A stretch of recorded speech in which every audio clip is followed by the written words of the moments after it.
जय हिंद। कल हम लोग पॉलिटी के फर्स्ट क्लास में संविधान सभा के निर्माण देखे थे। आज हम लोग प्रस्तावना देखेंगे जो जवाहरलाल नेहरू ने संविधान में 13 दिसंबर को उद्देश्य प्रस्ताव पेश किए थे। वही संविधान में आगे चलकर प्रस्तावना बना। तो आज हम प्रस्तावना देखेंगे।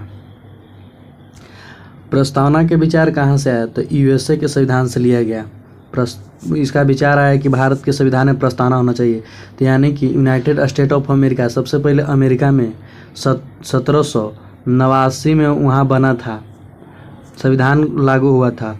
उसी के आधार पर भारत में प्रस्तावना लिया गया और जो प्रस्तावना में भाषा है उसकी भाषा ऑस्ट्रेलिया के संविधान से लिया गया है। विचार पूछे गए प्रस्तावना के विचार तो यूएसए के संविधान यानी अमेरिका के संविधान से लिया गया है, लेकिन प्रस्तावना में भाषा तो ऑस्ट्रेलिया के संविधान से लिया गया है।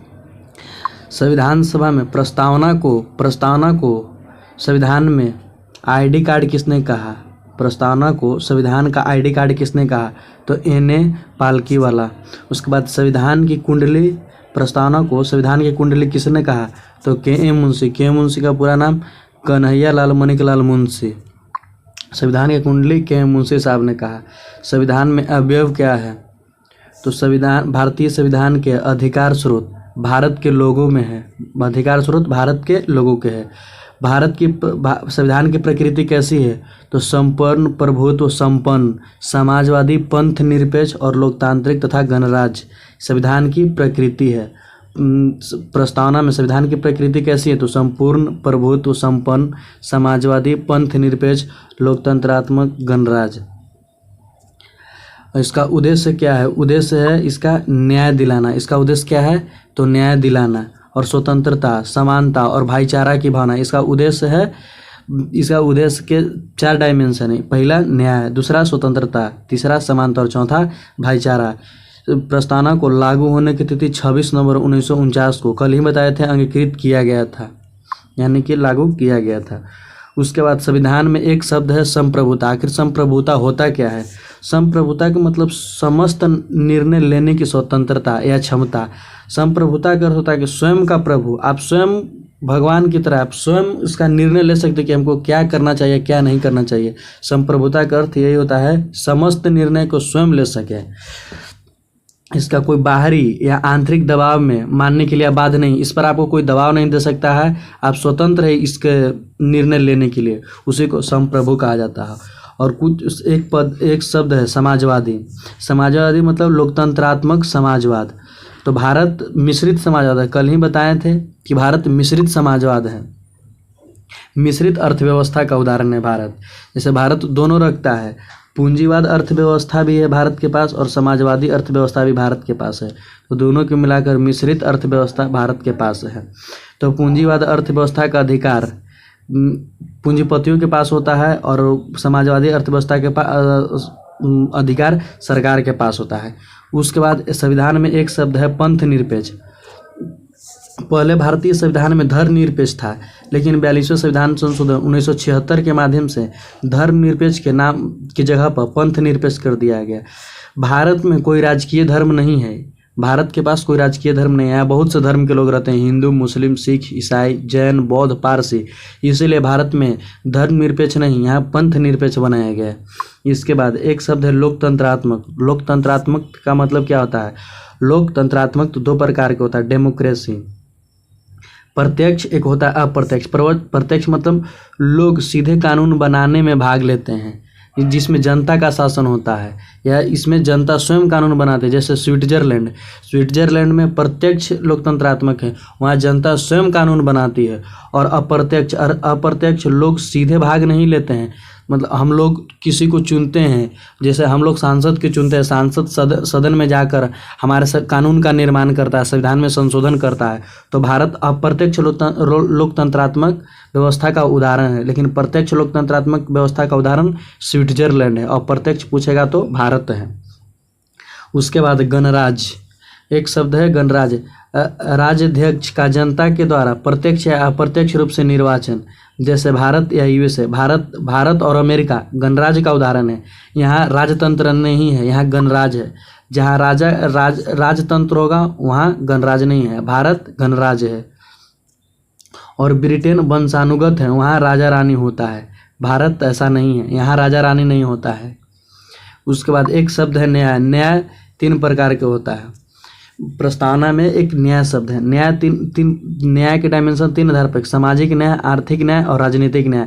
आपको समाज में न्याय, सामाजिक क्रियाकलाप में आपको अगर समाज में किसी तरह की दिक्कत है तो आपको सरकार या न्यायालय आपको सामाजिक न्याय दे सकती है। आपको पैसे की तंगी है या आर्थिक किसी प्रकार की दिक्कत है तो सरकार आपको आर्थिक सहयोग करेगी, आर्थिक न्याय देगी। राजनीतिक में आपको किसी भी प्रकार की दिक्कत है तो सरकार आपको राजनीतिक न्याय देने का कार्य करेगी। उसके बाद एक है स्वतंत्रता। स्वतंत्रता के डायमेंशन 5 है। विचार की स्वतंत्रता, अभिव्यक्ति की स्वतंत्रता, विश्वास की स्वतंत्रता, धर्म की स्वतंत्रता और उपासना की स्वतंत्रता। आप विचार करने के लिए स्वतंत्र है। आप किसी भी चीज़ पर विचार कर सकते हैं, सोच सकते हैं, आप कुछ भी बोल सकते हैं। अभिव्यक्ति की स्वतंत्रता, आप कहीं भी कुछ बोल सकते हैं, प्रचार प्रसार कर सकते हैं, आप कहीं भी कुछ बोल सकते हैं, आपको अभिव्यक्त करने की स्वतंत्रता है। उसके बाद विश्वास की स्वतंत्रता, आप किसी में विश्वास कर भी सकते हैं, नहीं भी कर सकते हैं, ये विश्वास करने की स्वतंत्रता। एक धर्म की स्वतंत्रता है। आप किसी भी धर्म को मानने के लिए मान सकते हैं, किसी भी धर्म को मानने के लिए आपको बाध्य नहीं किया जाता कि आप हिंदू धर्म मानिए, मुस्लिम धर्म मानिए, आप किसी भी धर्म को मानने के लिए स्वतंत्र है, हमारा संविधान अधिकार देता है। उसके बाद उपासना की स्वतंत्रता। उसके बाद बाधाओं से मुक्त खुद को पूरी तरह से विकसित करने का अवसर। स्वतंत्रता का अवसर है कि आप जितने भी बाधा में हैं उसे मुक्त करने का, पूरी तरह से विकसित का अवसर देता है। उसके बाद एक समानता का है। समानता शब्द है। समानता 2 प्रकार की, एक प्रतिष्ठा की समानता, एक अवसर की समानता। किसी भी विशेष अधिकार प्राप्त नहीं है, समानता में किसी भी विशेष अधिकार नहीं प्राप्त है। आप प्रतिष्ठा की समानता कर सकते हैं और अवसर की भी समानता कर सकते हैं, जिसमें भाईचारा की भावना बनी रहे। इसमें भाईचारा की भावना, समानता में भाईचारा की भावना बनी रहे। अब इसमें कुछ वन लाइनर मेथड, कुछ पॉइंट है, देख लेते हैं।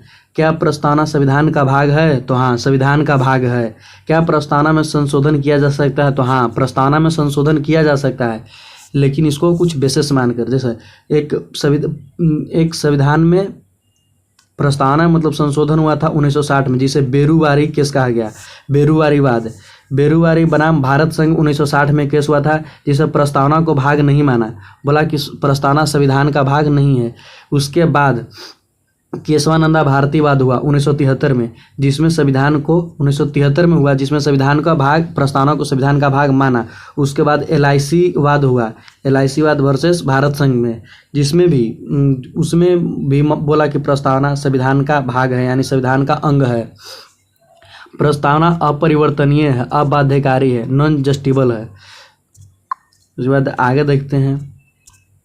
प्रस्तावना में केवल एक बार संविधान संशोधन 1976 के तहत संशोधन किया गया। प्रस्तावना में केवल अभी तक एक ही बार संशोधन किया गया है, और संशोधन करके 3 शब्द जोड़े गए थे। समाजवादी, पंथ निरपेक्ष, अखंडता। पंथ निरपेक्ष की जगह पहले यहाँ धर्मनिरपेक्ष था, और धर्मनिरपेक्ष हटाकर यहाँ पर ही पंथ निरपेक्ष कर दिया गया। और 42वां संविधान संशोधन 1976 के माध्यम से पहली एक ही बार संविधान में संशोधन किया गया। और 42वां संविधान संशोधन को लघु संविधान भी कहा जाता है। तो प्रस्तावना में 3 शब्द जोड़े गए, एक समाजवादी, पंथ निरपेक्ष और अखंडता। कब? 42वां संविधान संशोधन 1976 के माध्यम से, जिसे संविधान को लघु संविधान भी कहते हैं।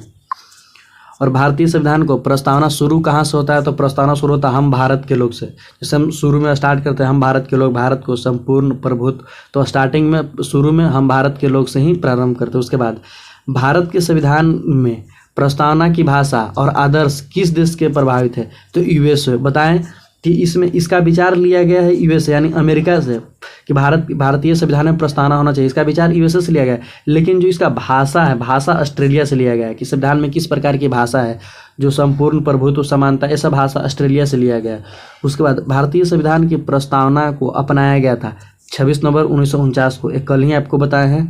प्रस्तावना सरकार के न तो कोई शक्ति या पावर देता है और ना ही कोई बाधा लगा सकता है। सरकार पर इस प्रस्तावना सरकार को कोई भी पावर नहीं देता और सरकार नहीं इस पर बाधा लगा सकती है। उसके बाद भारतीय संविधान में प्रस्तावना में लिखा गया है, जैसे संप्रभु, समाजवादी, धर्मनिरपेक्ष, लोकतंत्रात्मक और गणराज्य, ये भारतीय संविधान के प्रस्तावना में लिखा गया है शब्द। और एग्जाम में पूछ रहा है क्या नहीं लिखा गया है, तो यहाँ पर कुछ और दिल रहेगा, तो आपको पकड़ना है। संपूर्ण, समाजवादी, धर्मनिरपेक्ष, लोकतंत्रात्मक और गणराज्य जैसे शब्द है, इसके अलावा कुछ और रहेगा तो वो नहीं होगा। भारतीय संविधान के प्रस्तावना में भारत लिखा गया है। प्रस्तावना में संशोधन किया गया था एक ही बार, 42वें संविधान संशोधन 1976 में। भारत में धर्मनिरपेक्ष शब्द सही अभिव्यक्त है। भारत में राज्य का कोई धर्म नहीं है। मतलब कि पहले भारतीय संविधान के प्रस्तावना में धर्मनिरपेक्ष था, इसको हटा के धर्मनिरपेक्ष की जगह पंथ निरपेक्ष कर दिया है। सही शब्द अभिव्यक्त है, क्योंकि भारत की कोई राज्य भाषा नहीं है, इसीलिए इसे हटा दिया गया। उसके बाद भारतीय संविधान के प्रस्तावना में कौन शब्द शामिल नहीं है, तो धर्मनिरपेक्ष नहीं है। यहाँ पर धर्मनिरपेक्ष की जगह पर पंथ निरपेक्ष कर दिया गया है। आपको बता ही रहे हैं, 42वां संविधान संशोधन 1976 के माध्यम से पंथ निरपेक्ष कर दिया गया है। उसके बाद देखते हैं आगे, संविधान के अधिनियम के कौन सा आदर्श प्रस्तावना में शामिल नहीं किया गया है, तो समाजवाद स्टार्टिंग में नहीं किया गया था, लेकिन इसे बाद में जोड़ा गया। उसके बाद है प्रस्तावना को कितने न्याय का उल्लेख है, तो 3 प्रकार के न्याय बताएं, सामाजिक न्याय, आर्थिक न्याय और राजनीतिक न्याय। इसमें कौन सही है जांच करना है, तो बताएं, इसको समझिएगा। बेरुवारी मामले में सुप्रीम कोर्ट ने कहा कि संविधान प्रस्तावना संविधान का हिस्सा नहीं है, तो सही बात है। बेरुवारी वाद में कहा गया कि प्रस्तावना संविधान का हिस्सा नहीं है, यानी कि बिल्कुल सही बात है। और केशवानंद भारती वाद में सुप्रीम कोर्ट ने कहा कि संविधान प्रस्तावना का संविधान का हिस्सा यानी संविधान का भाग माना, तो ये दोनों सही है, ए और बे दोनों सही है। इसके बाद सही क्रम पूछ रहा है कि सही क्रम क्या है, तो सही क्रम जैसे कि समाजवाद, संप्रभु, लोकतांत्रिक, धर्मनिरपेक्ष, तो जैसे हम भारत के लोग भारत को संपूर्ण, प्रभुत्व, संपन्न, समाजवादी, धर्मनिरपेक्ष, लोकतंत्रात्मक, गणराज्य ऐसे बनाने के लिए किया जाता है। तो और आगे देखते हैं प्रस्तावना के बारे में किन लोगों का क्या क्या कथन था, वो लास्ट में देख लेते हैं। भारतीय संविधान है प्रस्तावना को भारतीय संविधान की राजनीतिक कुंडली किसने बताया, तो राजनीतिक कुंडली के.एम. मुंशी साहब ने, कन्हैया लाल मणिकलाल मुंशी ने भारतीय संविधान की प्रस्तावना को कुंडली कहा। भारतीय संविधान की राजनीतिक कुंडली किसे कहा, किसने कहा, तो के.एम. मुंशी ने। किसने कहा प्रस्तावना को कि संविधान का पहचान पत्र प्रस्तावना को किसने कहा, तो N.A. पालकी वाला कहा कि संविधान का पहचान पत्र है प्रस्तावना। और प्रस्तावना को बोला कि संविधान का मूल मंत्र किसने कहा, प्रस्तावना को संविधान का मूल मंत्र, तो अर्नेस्ट बार्कर ने संविधान का मूल मंत्र कहा प्रस्तावना को। कौन सी स्वतंत्रता संविधान की प्रस्तावना में सन्निहित नहीं है, तो आर्थिक स्वतंत्रता नहीं, आर्थिक का न्याय है, आर्थिक स्वतंत्र नहीं है, संविधान में नहीं दिया गया। और सबसे अंतिम है स्वतंत्रता की सबसे उपयुक्त परिभाषा है स्वयं को पूर्ण रूप से विकसित करने का अवसर। स्वतंत्रता का परिभाषा है स्वयं को आप पूर्ण रूप से विकसित करने का आपको अवसर देता है। तो जय हिंद, अब समाप्त हुआ।